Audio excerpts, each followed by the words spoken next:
Toby et Robbie, les deux meilleurs amis. Chapitre 1er, l'été. Dans une forêt très très lointaine, encore inexplorée par les humains, vivait un petit panda nommé Toby. Toby avait 8 ans. Calme et timide, il aimait se promener seul parmi les bambous et écouter le chant des oiseaux. Mais lorsque la nuit tombait, il rentrait toujours sagement chez lui. Un jour, alors qu'il s'amusait comme à son habitude, Toby aperçut au loin un animal qui lui ressemblait, mais pas tout à fait. Bien qu'un peu intimidé, sa curiosité l'emporta et il s'approcha pour lui parler. Hey, salut toi! Salut! Dis, tu es nouveau par ici? C'est la première fois que je te vois. Oui, en effet, nous venons d'emménager il n'y a pas longtemps. Du coup, tu ne connais encore personne? Non. D'ailleurs, tu es le premier animal qui me ressemble que je rencontre. Oui, c'est vrai qu'on se ressemble, mais tu es un peu différent. Non, c'est toi qui es différent. Les deux éclatèrent de rire, puis Toby reprit. En tout cas, moi je traîne souvent par ici. Mais il se fait tard, je dois rentrer. Si tu veux, on peut se revoir demain. Oui, chouette. Pourquoi pas? À demain alors. Oui, à demain. Au fait, moi, c'est Toby. Et moi, Robbie. C'est drôle, nos prénoms se ressemblent. Oui, c'est vrai. Le genre de prénom qu'on donne à des jumeaux. Ils rirent à nouveau, puis chacun rentra chez lui. Le soir venu, Toby avait très envie de raconter cette drôle de rencontre à ses parents. Papa, aujourd'hui, juste avant de rentrer, j'ai rencontré un animal qui me ressemblait. Tiens, un animal qui te ressemble. Tant que je sache, nous sommes seuls dans cette forêt. Oui, justement, il m'a dit qu'il venait d'emménager, mais il avait l'air différent. Différent, comment ça? Il avait ma taille, peut-être mon âge, mais son pelage n'était pas blanc avec des taches noires. Alors, il était sûrement noir avec des taches blanches. Non, il avait une couleur qui ressemblait à celle d'un tronc d'arbre, mais un peu plus claire. Ah, je vois. Tu as sûrement croisé un ours brun. Un ours brun, c'est quoi? Bonne question. Un ours brun est un animal qui, en apparence, nous ressemble. Mais en réalité, il est très différent. Et pas seulement par la couleur de son pelage. Et il y en a d'autres comme lui? Ouais, il n'y a pas que le brun. Il existe aussi des ours noirs et des ours blancs. Tu veux dire noir et blanc comme nous? Non, soit tout noir, soit tout blanc, mais pas les deux en même temps. Et nous, par rapport à eux? Eh bien, disons que nous faisons tous partie de la même famille, celle des ursidés. Mais eux sont très proches entre eux, tandis que nous sommes leurs cousins éloignés. Ah, chouette tout ça. En tout cas, on va se revoir demain. Je suis sûre qu'on aura plein de choses à se raconter. Le lendemain, Robbie était déjà sur le lieu de leur première rencontre, impatient de revoir son nouvel ami.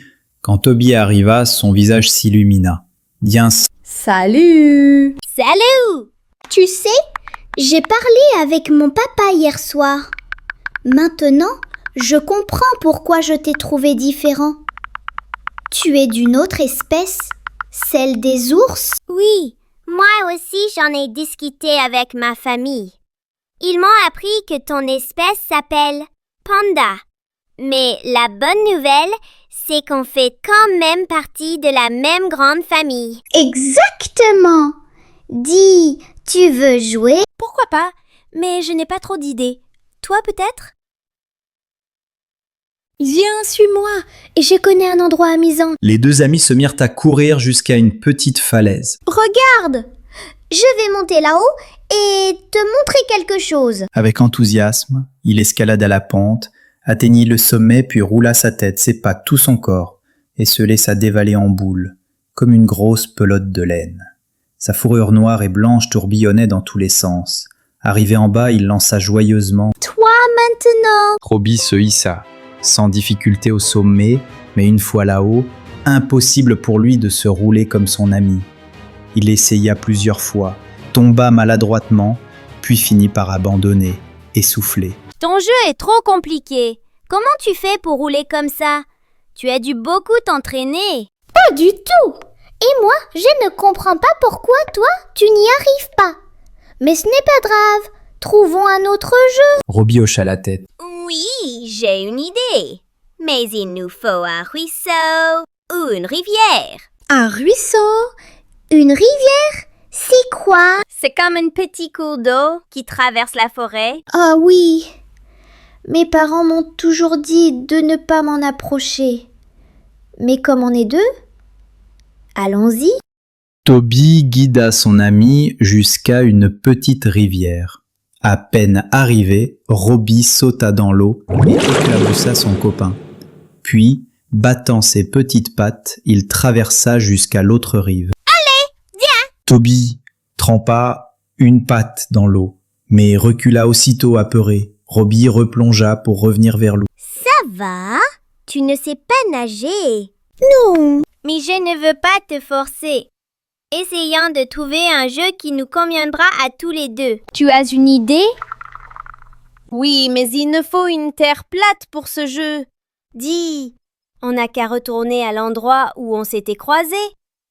Ils quittèrent la rivière et revinrent sur le lieu de leur rencontre. On va jouer au jeu du 100 mètres. C'est quoi ça? Facile. Tu vois cet arbre? On s'éloigne d'ici d'environ 100 mètres, puis on court de toutes nos forces. Le premier qui touche le tronc et réussit à se hisser sur une branche a gagné. Ça, j'adore. Courir et grimper, ça je sais très bien faire. Moi aussi, enfin un jeu où on sera à égalité. Les deux amis prirent position. Robbie compta. 1, 2, 3, go! Ils s'élancèrent à toute vitesse, faisant vibrer le sol sous leurs pattes.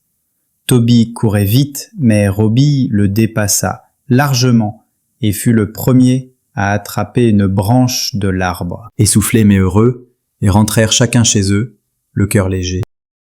Ainsi fut le début d'un rituel. Chaque jour, ils se retrouvaient pour inventer de nouveaux jeux et explorer leur forêt. Ils partagèrent ainsi tout l'été, ces journées ensoleillées, ces rires et ces longues aventures, renforçant chaque fois un peu plus leur amitié. Et quand les feuilles commencèrent à roussir et que l'air se fit plus frais, ils comprirent que l'été s'en allait doucement, laissant place à l'automne.